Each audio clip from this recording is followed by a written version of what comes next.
is going on, Bruin Nation, LAFB fam? Hope you're all doing well. The Thrill and Madman back together again.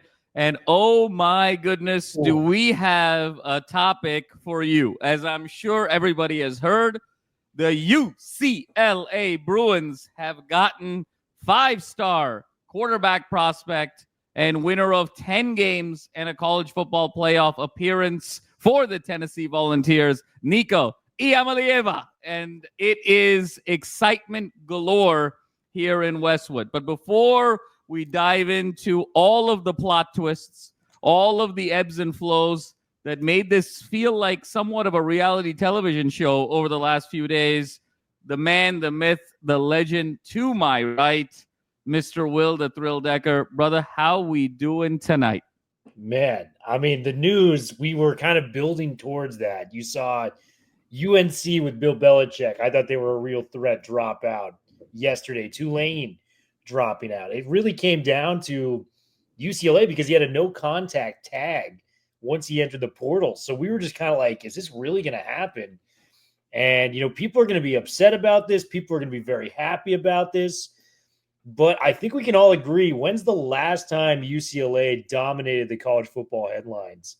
This is a momentous occasion, and you get a quarterback who just led his team to the college football playoff a year ago. Let's not forget about the talent at Holstege. I mean, the way it went about, who knows? But my goodness, man, this is a momentous day, and it's an honor to be talking ball with you, especially about our guy Nico coming to Westwood. This is unbelievable. Yes, sir. A momentous day indeed, Thriller. So much to uncover here, and we're going to go into it kind of step by step. I think it's important for us to just sort of lay out the narrative, and just sort of the landscape. I mean, here we have Nico Iamaleava and, his family, Madden, his father, very prominent in the scene. And this is a SoCal kid, right? I mean, you're talking about started at Warren High School in Downey, then transferred to the famed Long Beach Poly. Tremendous amount of success there. A lot of high school accolades, incredible statistics, accomplishments, film, and, a lot of conversation about where he was going to go.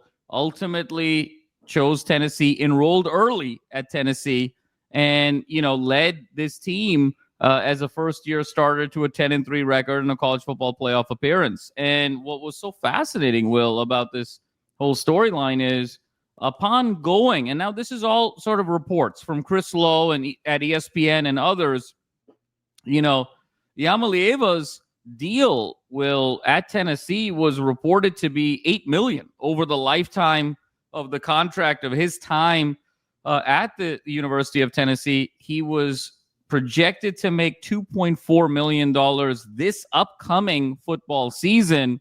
And reports then came about that first, there was a little bit of unhappiness post-season ending. And, it was Nico's dad, perhaps his representation, kind of going to Tennessee, wanting to renegotiate a contract and also look for assurances at the offensive line position, at the running back position, at the wide receiver position.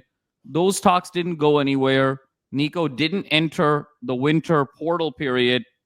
And then it seemed like, I think after the Quinn Ewers story of potentially getting $4 million before declaring for the NFL, Carson Beck, the market for Carson Beck at Miami, transferring from Georgia, then it seemed like Nico's representation goes back to Tennessee and says, look, we want $4 million a year. That's what the market dictates. Now, some think it was all sanctioned. Some think that it was his agent was acting not on his behalf or his family's behalf and almost went rogue. We don't quite know what the truth is in that whole situation. But regardless of what conversations were, went to go renegotiate a deal with Tennessee. Tennessee said no. Led Nico to sort of hold out, if you will, for a couple of days from practice. And then that led Nico's departure. Now the market really opens up. Reportedly, USC in the mix, Notre Dame in the mix, Oregon in the mix, UCLA in the mix. interesting story as well, Will, where reportedly he reached out to Oregon, and Oregon said they were not interested. And then Oregon reported that to Tennessee to let them know that this was happening. And that created even more drama. And over the last 48 hours, it seemed like the market was a little bare for Nico, and opportunity presents itself for Deshaun Foster, Tino Sunseri, Martin Jarman, and the UCLA Bruins. Nico Iamaleava is a UCLA Bruin.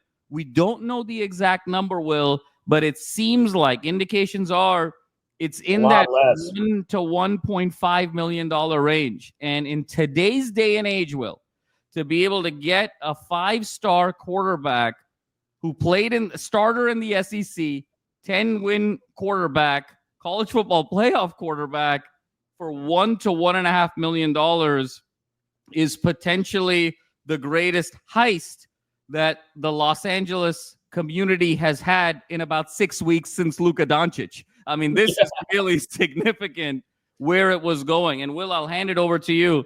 You know, I was laying it out for our listeners a couple days ago. Hey, there's some pros here. There's some cons here. I'll be honest with you. I was worried about the pursuit of Nico at that $4 million price tag or that $3.5 million price tag. Because I said, if you're going to spend that kind of money, I think there's an opportunity to go get 2 or 3 very elite defensive line prospects and really bolster your defense. But Nico at $1 to $1.5 million is a very different story than Nico at $3.5 to $4 million. This is one of the great heists of UCLA football, and yet another heist in Los Angeles sports here this spring. Will, your thoughts? How do you feel about everything? If you're just going from the talent standpoint, we're not factoring in what happened behind the scenes of how he got to UCLA. It's the biggest home run commitment to UCLA, I would say.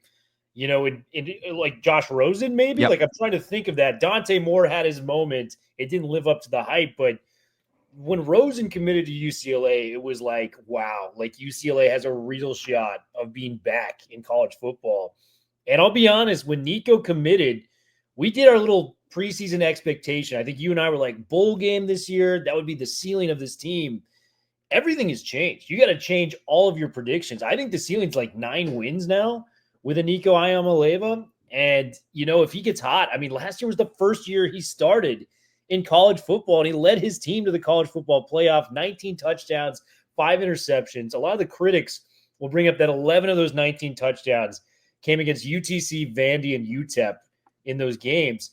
But that was a really talented team. And Dylan Sampson, I mean, that guy's going to be a top 5 running back in the NFL draft this year. So the offense, it was smart to run through that. Plus, it's your first time touching the college football field.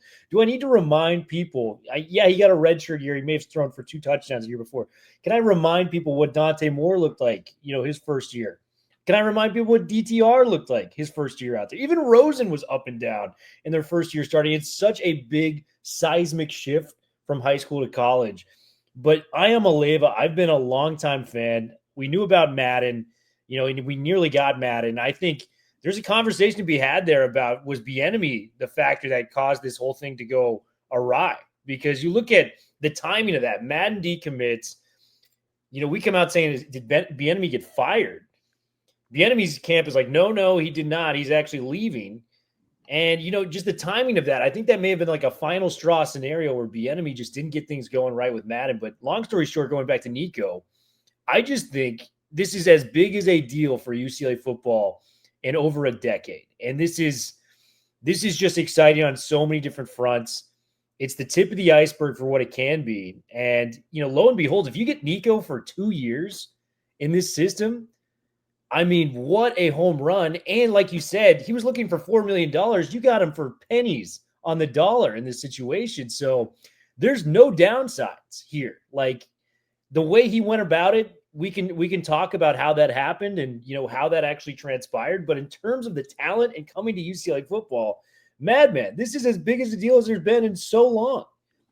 Thriller, it's as big as a deal in so long indeed. And I think a couple of things that you said that's really worth exploring even further. The first is you have to rethink now the ceiling of expectation for UCLA. You said it.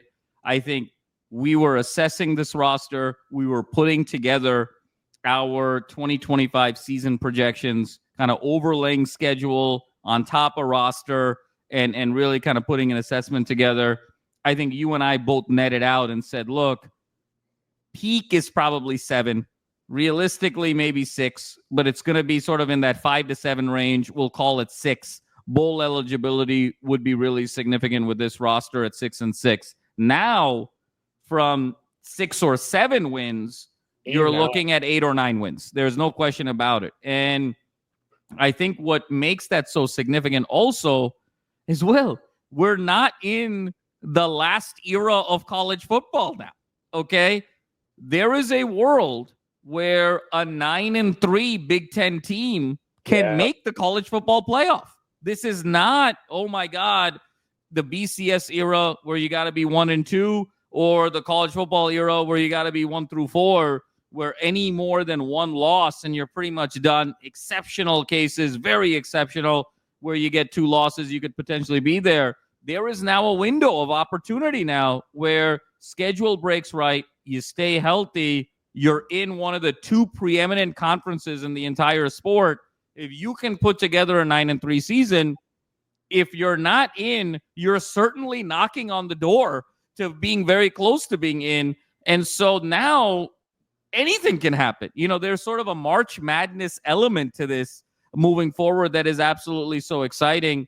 And now, you know, we're also seeing the ramifications of that in terms of the quarterback room. Reports now, Joey Aguilar's group and representation, they're now starting to field calls to see Joey Aguilar potentially going to the transfer portal. I would not be surprised if that happened tomorrow, or as soon as, possible in that regard. Because I think Aguilar recognizes, look, if Iamaleava walks in the door, spring practice or not, preparation or not, this guy's taking the job. And, you and I both saw it, Will. Aguilar, really good kid, really excited for him. There's an opportunity for a learning curve there, but there were some clear limitations over the course of spring that we saw. I think you and I both really like Duncan and Davis. Yeah. Both a little raw, though, both a little young. Iamaleava solves it all. And so there is a ton to be excited about. Your thoughts, Will? Yeah, with the Aguilar situation, I do want to click on that a little bit. I do feel for him because he uprooted his life, moved to UCLA. He was kind of promised, as close to a starting job as you can. He at least was going to have to earn it, but the odds were in his favor to take the blue and gold and start for them on opening day against Utah. Everything changes with Iamaleava. And, who knows? What if you get Nico for 2 years? Does this mean we don't get to see Luke Duncan, don't get to see Demarcus Davis? I'm not saying it's a worse scenario. I'm just saying this changed. Like, this is the universe we're in now with Nico Iamaleava committing. It's like a butterfly effect where everything changes for this football team. And Madman, you clicked on a perfect point. 9-3 gets you in to the college football playoff, potentially with some big wins along the way. You know who was 9-3 last year that made the college football playoff? Tennessee going into that. And what's good to have when you want to go to a playoff? A quarterback that has been there, the most important position in the entire sport.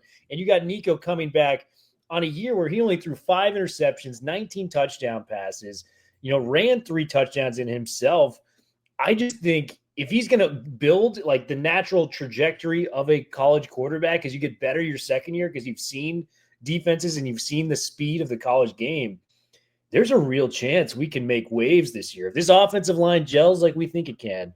That was the question we had last year. I know it's a lot of new big bodies, and we were way more optimistic. Can this offensive line gel? Can you find a run game? And if you can get both those things, I have zero questions about the offense if Nico Iamaleava's in there. He had one of the best high school films. I want people to go back. His mechanics are flawless at the quarterback position. You could know nothing about the sport of football and turn on that highlight tape and be like, that guy is freaking amazing. Like, absolute frozen ropes he's throwing out there with just a hose of an arm. He's going to hit you on the numbers, 15, 20 yards downfield. Iamaleava, like, in a Tino Sinceri style offense, this could be frightening, dude. Like, this could be really scary. Curtis Rourke was a guy that we really kind of honed in on because that's the comparison there. Iamaleava completed 64% of his passes in the SEC last year. You know what he can do with a Tino Sunseri-like offense? I mean, this could be frightening. This is very frightening, Will. Yeah. And I'm so happy you brought up Tino Sunseri because this is a huge day for Tino Sunseri and for Deshaun Foster for bringing Tino Sunseri. Because now, again, believe what you want in terms of the narratives, right? And a lot of conversation about this being about money and, in terms of a renegotiation. And certainly we're all grown-ups here. I'm sure money had to do with it. But the other narrative, the other idea that is floating around is that Iamaleava left Tennessee because he didn't quite believe in the Josh Heupel system to be able to get him prepared for the next level. And so the fact that he saw that preparation and saw that scheme and saw that vision offensively at UCLA with Tino Sunseri running the helm, I think speaks absolute volumes. And so now when you put Sunseri, Will, together with Iamaleava, you're going to have that running game with the Deshaun Foster-led unit. We still feel really good about the wide receiving core. Tight end with Habermel coming back. It all comes down to offensive line. Can all of these transfers gel? Can they come together? Because if they can, this is a team that's going to be scoring north of 30 points in most, if not all, games in a realistic scenario. And then can you get a little opportunistic defensively? I think we know we're still heavily light on that front seven, particularly on that defensive line. So much work now has to be done there. Can you go get two guys in the portal right now? Can you go get some depth, some big pieces there? And can you find a way to get opportunistic defensively, a bend but don't break? Because if you can put this 30-point per game offense together with an opportunistic defense, look, we've seen that formula work, Will, to tremendous success over the years. And so both at UCLA as well as outside of UCLA. So really, really exciting there. Will, one thing I want to bring up, and I don't want to burst the bubble, but I also think UCLA needs to be thinking about this now, because getting Nico for $1 million, $1.5 million, whatever that round number is, if he blows up this year, that number goes way up. And so if you're UCLA, you have to now fundraise and you have to really bolster that NIL to be ready, because the last thing you want, Will, is him having a tremendous season. You're building this momentum. You're getting into year 3 with Deshaun, where there's really an opportunity to kind of take that next step. And then, oh, by the way, Nico bolts because he's going to get more money elsewhere. So as excited as we are about the possibilities of a 2-year run, I think we also have to be mindful from a program perspective that we really now, hopefully bringing a guy like Nico is also going to bring in a lot of energy and enthusiasm and fundraising, because we want to be able to retain Nico. Yeah, and any thoughts there? Yeah, it's going to take a village, man. And, we can't just rely on Uncle Casey every time we need something to get, spent on when it comes to UCLA football. And, I just want to give a massive shout out to Deshaun Foster. I think he deserves a ton of credit in getting this done. And the pivot was quick. I think he knows year 1 didn't go to plan, and people are upset about it because, like we've talked about, if Chip left at a reasonable time, we could have had Jed Fish, who's at Washington right now doing great things. We could have had Jonathan Smith. We kind of got left with Deshaun Foster, and I'm a Deshaun Foster fan. Like, I loved him as our running backs coach, but that's still a seismic jump from running backs coach to head coach. I've never seen that done at any level of college or NFL football, that big of a jump from position coach to that. He knows his clock is running right now, and he had to act fast. And the aggressive nature where he goes, hey, we gotta redo everything on the offense. Like, Bieniemy, you're out, man. We got to get this new offensive line coach. We're going to get Andy Kwan coming in with Bama ties. We're going to get Tino Sunseri, maybe one of the best hires in all of college football, if you really break down how much he implemented the Indiana offense to what they were doing with what was going on there. So he pivoted hard on the coaching staff. He pivoted hard in the transfer portal. He gets a guy like Coach Meat where it's like, man, I don't got to worry about recruiting these defensive players. Coach Meat is a beast at this. Gets the offensive line going. We talked about in the last episode we were on, Eugene Brooks, Armella, Katie Arnold, these types of guys coming in, big-bodied NFL size. Like, he gets a lot of credit for this stuff, man. And, if we're going to win or we're going to lose this year, we'll see. But the ceiling of this team just shot through the roof, and Deshaun Foster is a huge reason as to why. And who knows? We spent a ton of money in NIL on Nico. We might not be done. I mean, this offensive line can potentially improve. I mean, J.Michael from Stanford is down to Oklahoma and UCLA. We just got a Jameer Johnson, another corner. That was the funny joke that we were talking about yesterday. We got like 8 defensive backs in the portal. But, imagine if you can add a Michael and maybe 2 more edges, just a little bit more effective edge rush. Dude, I mean, we could be back here in a week going, holy smokes. The ceiling of this team has shifted more than maybe any team in the entire country. And that's a huge credit to Deshaun Foster. Huge credit to Deshaun Foster and being able to make that will. And I'm so happy that you mentioned Jameer Johnson, because that was the other, kind of kaboom, if you will, over the last couple of days. Obviously, Nico getting all the headlines, but, 5'11", 185 corner, really kind of physical bump and run. 10 starts at Indiana last year, an Indiana team that went to the college football playoff, an Indiana team that was also coached on the offensive side by Tino Sunseri, did some great things there. 35 tackles and interception, really played a very critical role on that team, and then was recruited 2 years prior to Texas. And so he was at Texas for 2 years and then transferred over to Indiana for 2 years, first with Tom Allen and then, of course, with Kirk Cignetti. So he's going to come in now as a fifth-year starter and as a fifth-year college football player and really start pushing the envelope here, Will. And I think there's some magic that's happening. We're talking a lot about the offensive side of the ball with Nico, of course.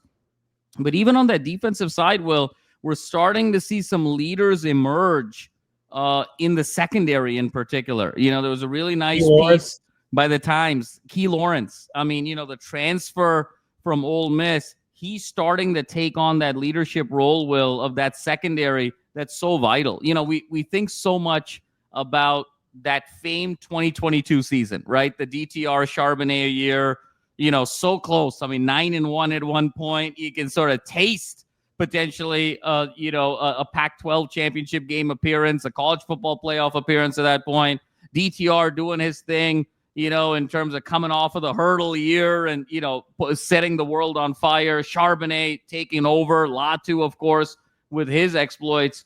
But you know what the unsung hero of that team, Will, was in many ways was Stephen Blaylock. Blaylock being back there, kind of captaining that secondary really started turning the corner. And I think having someone like a Key Lawrence being able to kind of play into that Blaylock role and captaining that defense, I think we thought we were going to sort of get that with Kamari Ramsey, before he unceremoniously, transferred. But having that captain on that back end, I think, is going to be really critical. And Will, you said it best. Now, you're starting to get some identity on that back end. Can we hit the portal hard these next 48 to 72 hours? Defensive line, Will. You're saying hit the edges? Absolutely. Hit the interior? Absolutely. Hit more? Absolutely. We need more defense. If we can get 2 guys in the defensive line, Will, that can be real rotational pieces, even threaten to be starters in this portal, now you're talking about a situation where you really have something. And like you said, the sky is the limit. This is very exciting times for us. Yeah, man. And I was speaking to Wayne today, and he was talking about Key Lawrence. I don't think I'm speaking out of school here. He was like, Key Lawrence reminds me a lot of Quantrez Knight, just kind of a fun guy in the secondary, gets the people going, like very pumped up about what Key Lawrence can bring to the table. Just another great transfer. We're not that far away, man. Just a couple transfers on that D line, and this thing could potentially shift. Let's go through the football schedule now. Like, I want to see what our predictions have changed just with the pure addition of Nico and maybe more help on the way. So Utah opening game, I think we admit that's tough. It's at home. Kyle Whittingham, I'll give him a lot of credit. I'm gonna call that one a W. I'm gonna call UNLV a W, New Mexico a W. Northwestern, probably David Braun's a great coach. Really regressed last year. So that's 4-0.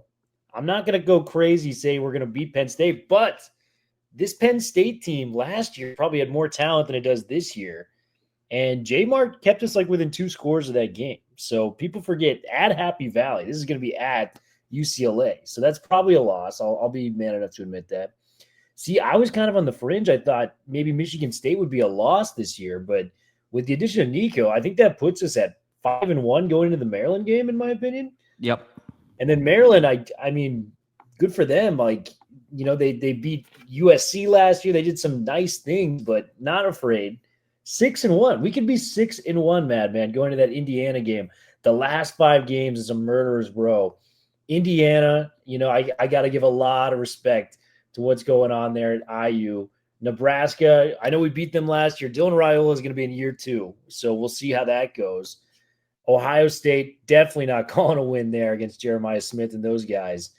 And then Washington and USC. If you can take 2 of those 3, you could be 8-5, rolling into a bowl game, maybe get that 9th win. Like, well, I mean, it's no, not at all. I mean, I think you have to sort of think of it, and we're getting ahead of ourselves a little bit, but why not? I think 6-1 is reasonable. I mean, at this point, now you're always afraid for the clunker, you know, and you're a little. Here's where you'd be a little bit nervous with Utah in the opener for all the reasons that you mentioned. Kyle Whittingham, really well coached, really physical. The fact that Nico didn't get any spring practice in this system, you know, is it going to be a little bit of a ramp up? Even though he's a 1-year starter, is there going to be a little bit of a ramp up there? You know, that's going to be kind of a question. And you just hope to avoid kind of an inconsistent performance, you know, at Maryland or, you know, against Michigan State or something along those lines. But I think 6-1, perhaps 5-2 is totally in the cards. And then on that back 5, Will, you know, when you're talking about Indiana, Ohio State, Washington, USC, Nebraska, I think the question is, let's put Ohio State aside. You know, like that's a stretch. You got 4 other games there. If you can go 2-2, you know, you're at what, 7-5 at that point. If you're saying Utah's a loss, if you go 3-1 in those other games, you're at 8-4. And if you can go 3-1 in those other games and somehow beat Utah, you're at 9-3. So we've gone now with Nico in a world where we were thinking 5 to 7 wins, with, you know, 6 being the median, 7 being the ceiling, now to 7 to 9 wins, where 7's potentially the floor, 9 could be the ceiling. You could end up at 8. So it's a 2-game swing here, Will, in terms of, you know, what this player brings to the table and completely changes the trajectory. And if you get the balls bouncing your way and you can get to 9, you know, depending on how it shakes out the rest of the conference, you could be knocking on the door of an at-large bid of a college football playoff. And I think so much now, I think there's even more pressure in the portal this next 48 to 72 hours to fortify depth on the defensive line. Because now that you have a quarterback, you're seeing one glaring hole right now. It's defensive line. You need a lot of guys to stay healthy. You need a lot of guys to sort of build and have career years. You have serviceable players, but you don't have really any game wreckers. And so what you need to do is be able to at least create the depth where you're resilient to the injury and you have sort of consistent play all around. And depending on what happens there, Will, you know, we could be inching towards that ceiling of 9 from a personnel standpoint. I mean, how wild is this, Will? From where we were 4 months ago to where we are now, did you ever think we would even be flirting with the idea of a 9-win season in 2025 after what we saw? Absolutely not. And, you know, we've always been clawing to get UCLA football back. It feels like for the last 25 years, we've been trying to plant that flag on the mountaintop and say we are back. It was the Rose Bowl for us for a long time, getting to a Rose Bowl game. It didn't happen. You know, we weren't able to get there. College football playoffs expand. Can we get back to that? Can we dominate? I mean, people forget the 90s. UCLA ran this city in football. It was not even close to what USC was putting out in that time frame. And it just, if the stars can align on this, this is the type of move you have to take if you're all in on getting UCLA football back. And we could debate if Deshaun is, worthy of a head coaching spot and all that. His heart will always be UCLA football. And this is the move you take if you want to take a big at-bat, a big swing at getting UCLA back on top. And this is exactly what happened. I mean, can you remember a bigger day in UCLA football in the last 20 years? Like, try to even just think of a date. Last 20 years. So you're saying from 2004 to 2024, when USC's rise kind of happened, Yeah, absolutely. I mean, I think there were moments with Hundley. I think when Hundley went into the Coliseum and won in 13, that was the first time UCLA won in the Coliseum since the 90s, since 97. That was a really, really big day. 2007, the upset, I think is 2000 with our friend Pat Cowan. That was a massive day in UCLA history, of course, 13-9. I think we've had moments. I mean, even the hurdle game was such a huge day, with DTR and the autograph, obviously winning that Alamo Bowl in 14, Rosen and the comeback against Texas A&M were big days. But this is a different kind of a big day. To your point, Will, it feels like when Rosen signed off of the back of Hundley. Hundley had that 29 wins in 3 years. Mora really was having it rolling. UCLA looked like they were back. And then you get Josh Rosen, and you're thinking so much bigger. Tonight, you and I are thinking a lot bigger than we were a week, 2 weeks, a month, 2 months ago. And so it feels very similar in that regard. Yeah, and to quote the great Andy Dufresne from Shawshank Redemption, hope is a good thing, UCLA fans. We've got hope again, and everything can fall into place for UCLA if Nico is as expected. Yes, sir, and everything will be rising again. Bruin fans, what a great day. Go out and celebrate. The Thrill and Madman got your back in a few days. Hit that like and subscribe button as we're growing the channel, growing the fan base, building the movement, building the revolution that soon will be UCLA football back to its rightful place of the elite as it was in the 70s, 80s, and 90s. Bruin fans, huge day indeed. We got Nico. Let's see what more we can get. So much fun with this, Will, being with you as always and with our listeners and our viewers. And as always, Fours up forever.